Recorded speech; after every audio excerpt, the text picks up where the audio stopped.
معزز سامعین، اللہ کے رسول حضرت محمد مصطفیٰ صلی اللہ علیہ وسلم نے فرمایا کہ جس انسان نے اپنے ماں باپ کو تکلیف دی یا ان سے اف کہہ کے بات کی تو اس نے اپنے ہاتھوں سے ہی اپنی ساری نیکیوں کو برباد کر دیا اور اپنے مقدر میں دوزخ کو لکھ دیا۔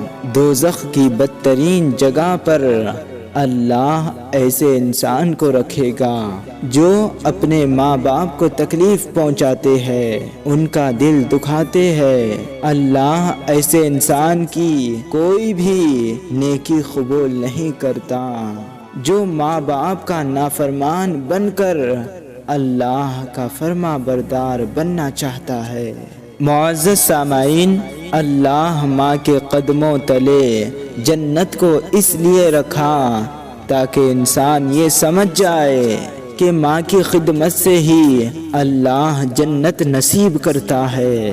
جو بھی انسان اپنے ماں باپ کو تکلیف دیتا ہے تو اللہ اس کے مقدر میں پریشانیاں اور مصیبتیں رکھ دیتا ہے اور آنے والی اولاد اس سے وہی سلوک کرے گی جو اس نے اپنے ماں باپ سے کیا۔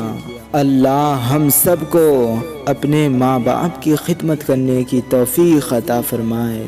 آمین ثم آمین۔